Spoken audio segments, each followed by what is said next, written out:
have a look at your research portfolio and give you some developmental feedback on things that we can do to improve before the final deadline. Okay. So the first thing is that we did a history of music video timeline.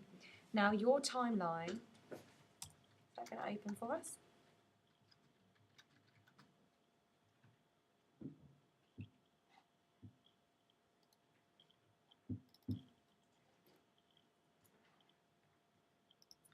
So your timeline, it had a good level of detail from the mid-70s all the way through to the current day. So to what the music videos look like in terms of videos that are released contemporarily now. Okay. But what you didn't do is think about the existence of the music video, the development of the music video before this point. So there was no mention of talkies or musical videos such as Fantasia, and I just felt that when I read through it, although there was great detail, I could see that you'd really spent some time and using various sources, importantly, researching the different developments of the music video. It kind of overlooked everything that had happened before this point. Okay.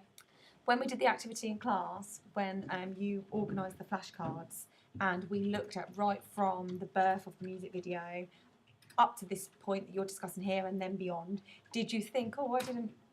Yeah, I didn't... as soon as we done timeline with the cards, I realised, and I was like, no. Okay, so just make sure that if you're being asked to look at the history of something, you almost need to always go to its start point. I'm not saying that from that point you have to talk about every single thing that happens, but what you need to do is that read in your research and decide on the most significant points of development. So the talkies, the musical videos, the birth of Top of the Pops you've got here, VH1, MTV, and so on. They're all significant points in the development of the music video.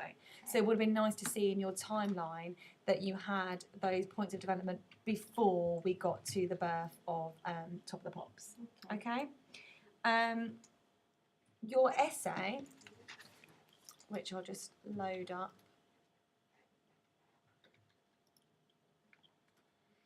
Now, in terms of structure, this is the first essay that you've ever done for me, okay? So I'm going to give you a few points in terms of the way in which essays need to be structured for you to think about next time, okay? The first thing is that an essay does need a title, okay? But it would obviously go in the middle. But it could be something a bit more generic in terms of it. You know, you could just put the title that I put in the assignment brief. But what you've done is that you've broke your essay down into subtitles. So here we've got the purpose of music videos. We've got styles, codes, and conventions over here. Another title there. Essays don't tend to have subtitles. Okay, it's a fluid piece of writing. So in the future, make sure that although you may put these subtitles in while you're writing the essay to help you make sure that you've covered all the points, which is a really, really useful thing to do, just make sure for submission that you get rid of them, because in an essay you don't have these headings. Okay? Yeah. Another structure thing is that you need to begin and close your essay in a more structured way. So what I mean by that is that in an introduction to an essay, you would introduce your topic, you would talk about the themes that the essay is going to approach or that it's going to discuss, and you place your reader in context. Okay. So you could have at the beginning here, if I'm saying place your reader in context, what do you think you could have done here in terms of introducing the essay? It's just explain why I was writing the essay. Okay, so talk about what you're going to include in the essay. Yep, good. Contextually then, if you think about what you know about music videos now, what do you think as an audience member it'd be good to know straight away when I start reading your essay? We talk about contextual. So different sorts of clothing, the different genres. Could do that. I was thinking more in terms of, if we go back to that PowerPoint, place the audience into the context. So, yes, you're writing an essay about the styles, codes, conventions, and techniques of music videos, but within that, you're going to be addressing the fact that the music video has developed significantly from its birth to the music video that we see today, that which we can download on YouTube. So Okay. all of those things that you'd researched in that PowerPoint could have been placed into context at the beginning in terms of your introduction. Right. Yeah? That's fine. In the conclusion, what you then need to do in the conclusion is that you bring all of your main points that you've discussed in your essay, you bring them together in your essay in the conclusion. So in the conclusion, you don't discuss anything new. You don't start telling the audience brand new information or facts and statistics, because you might be thinking, well, hang on, I want to know a bit more about that, but too late, the essay's over, okay? What you do in the conclusion is that you bring all of your main points together. So in each of these paragraphs that you have in your essay, you would have discussed a main finding. So in your in your conclusion, you go back to your introduction and say, this essay attempted to discuss X, Y, and Z, and we have done that because we have spoke about this, we've spoke about this, and so on. Okay. Does that make sense? Yes. Okay. So in terms of structure, think about in the future, no titles, a clear and strong introduction which places the audience into context and lets us know what you're going to be discussing. Okay. And then in the conclusion, you bring all of those main findings back together and link back to your main aim, which was outlined in your introduction. Okay, good. Now, in terms of the essay, there was a great level of detail in your essay. So I was really impressed with the amount of research that you'd done and the detail that you'd put in under each section.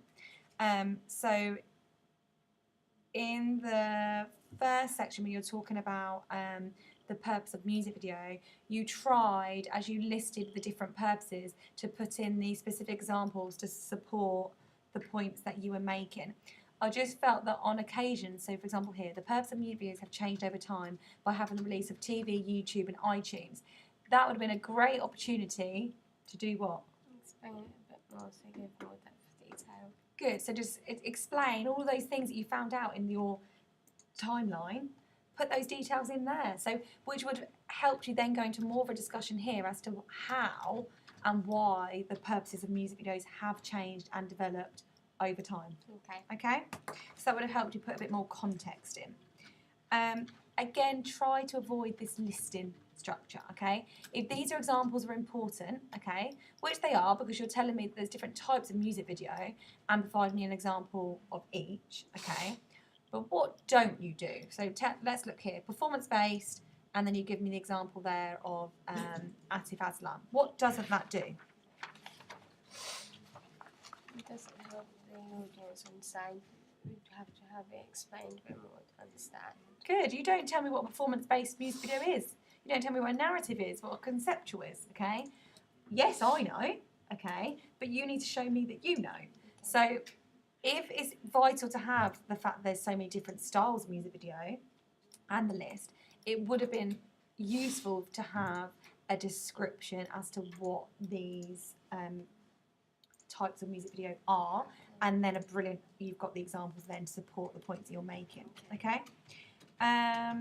We then go down into conventions of pop music, and here you are talking about the fact that one of the conventions is that artists are clothed in fashionable, stylish and mainstream mainstream outfits. You then make this example about the fact that in 5 Seconds of Summer, the lead singer wears a Nirvana top, and you can purchase the exact top that he's wearing on an online shop, for example, Amazon and eBay. I found that quite a confusing explanation. So what was you trying to say? I can say that this top he was wearing can also promote a different band, not just their band. And Okay. they could purchase it off of it online, of the shop online.